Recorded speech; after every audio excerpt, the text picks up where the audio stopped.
اور یہ وہی عہد الست کی برکت ہے جو اللہ نے ہماری روحوں میں اپنا تعارف رکھ دیا ہوا ہے. ہمیں یہ یاد نہیں ہے، لیکن جب انسان کے سامنے حق بات آتی ہے اور اس کا دل گواہی دیتا ہے تو وہ سارا بھولا ہوا سبق انسان کو یاد آ جاتا ہے جو ہماری انسٹنکٹ میں اللہ نے رکھ دیا. اب اللہ تعالیٰ اس عہد الست کا ذکر فرمانے جا رہا ہے جو انسانوں سے اللہ تعالیٰ نے اس وقت لیا تھا جب پیدا فرما کے روحوں کو ڈورمنٹ پوزیشن میں کر دیا تھا، جو ہماری پہلی موت تھی. پھر دنیا میں جب ہم پیدا ہوئے یہ ہماری پہلی زندگی، اور دنیا میں جو ہمیں موت آئے گی یہ دوسری موت ہے، اور آخرت میں جو زندگی ملے گی وہ دوسری زندگی ہوگی.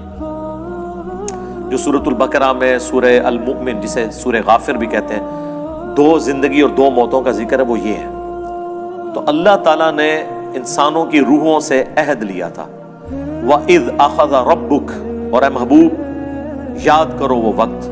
یہ پوری انسانیت کو کہا جا رہا ہے آپ علیہ السلام کے ذریعے سے. من بنی آدم من ظہورہم، جب نکالا آپ کے رب نے بنی آدم کو ان کی پشتوں سے. اللہ تعالیٰ نے جو انسانیت کی نسل کے چلنے کا ذریعہ بنایا، ذریتہم، ان کی اولاد کو، واشہدہم علی انفسہم، اور گواہ بنا دیا خود ان کو اپنے نفسوں کے اوپر. ہماری انسٹنکٹ کے اندر توحید موجود ہے. جب تک کوئی کسی کا عقیدہ خراب نہ کرے، ایک خدا کا کانسیپٹ سب کے اندر موجود ہے. کبھی بھی کوئی انسان دوسرے انسان کو جو کھانے کا محتاج ہو، نیند کا محتاج ہو، پیشاب کا محتاج ہو، اس کو خدا کے مقابلے پہ مشکل کشا کبھی نہیں مانے گا کوئی انسان، کبھی بھی، جب تک کہ اسے کوئی الٹی پٹی نہ پڑھا دے. اپنی انسٹنکٹ میں ہر انسان توحید کے اوپر ہوتا ہے. جو بخاری میں حدیث ہے کہ انسان فطرت پہ پیدا ہوتا ہے، اس کے ماں باپ اسے یہودی، نصرانی یا مجوسی بنا دیتے ہیں. انسان پیدا فطرت کے اوپر ہوتا ہے. اور اس کو آپ ایکسٹراپولیٹ کر لیں آج کل کے دور میں کہ انسان پیدا تو مسلمان ہوتا ہے، اس کے ماں باپ اس سے بھی بڑھ کے اس کے محلے کی مسجد اسے بریلوی، دیوبندی، اہل حدیث اور شیعہ بنا دیتی ہے. اور دیکھیں کیسی جذباتی ایفیلیشن ہوتی ہے اپنے فرقے کے ساتھ، حالانکہ اس فرقے کی بنیاد صرف یہ ہوتی ہے کہ ابا جی اس فرقے سے ہوتے ہیں یا ان کے محلے میں جس مسجد سے انہوں نے قرآن پڑھا ہوتا ہے وہ اس فرقے کی ہوتی ہے. تحقیق کسی نے نہیں کی ہوئی ہوتی، اور کانفیڈنس آسمانوں پہ ہوتا ہے اپنے فرقے کی جیت کے لیے.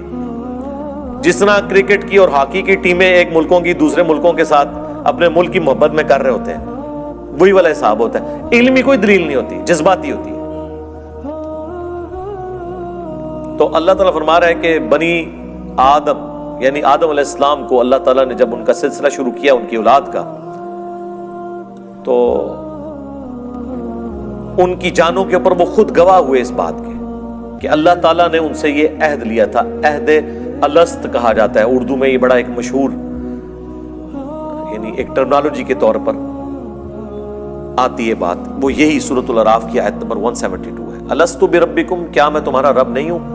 قالوا بلا، سب نے کہا تھا یا اللہ ایسا ہی ہے، کیوں نہیں؟ شہیدنا، ہم نے گواہی دی، ان تقولوا یوم القیامت انا کنا عن ھذا غافلین. اللہ تعالیٰ فرماتا ہے کہ یہ ہم نے عہد تم سے اس لیے لیا تاکہ قیامت کے دن تم یہ نہ کہنا شروع کر دو کہ اللہ ہم تو دنیا میں غافل تھے، ہمیں تو پتہ ہی کچھ نہیں تھا. یعنی اگر کسی کے پاس کسی نبی کی دعوت نہیں بھی پہنچی ہوئی، جو اللہ نے اسے اخلاقی حص دی ہے اس کی وجہ سے ہی وہ اکاؤنٹیبل ہے. یہ تو اللہ کی رحمت ہے نا کہ اللہ کہتا ہے وَمَا كُنَّا مُعَذِّبِينَ حَتَّى نَبْعَثَ رَسُولًا، ہم کسی قوم کو عذاب نہیں دیتے جب تک کہ اس میں رسول مبعوث نہ کر لیں. اللہ اس کا پابند نہیں ہے. اللہ تعالیٰ رسول بھیجے بغیر بھی انسان کا حساب و کتاب کر سکتا ہے اس اخلاقی حص کی وجہ سے جو اللہ نے انسان میں رکھ دی ہے. دنیا کا کوئی انسان جسے کسی نبی کا تعارف نہ بھی ہو، وہ اپنی انسٹنکٹ میں جھوٹ بولنے کو برا، سچ بولنے کو اچھا سمجھتا ہے. کسی کو دھوکہ دینے کو برا، کسی کے ساتھ نیکی کرنے کو اچھا سمجھتا ہے. یہ ہماری جبلت کے اندر ہے. اور یہ وہی عہد الست کی برکت ہے جو اللہ نے ہماری روحوں میں اپنا تعارف رکھ دیا ہوا ہے.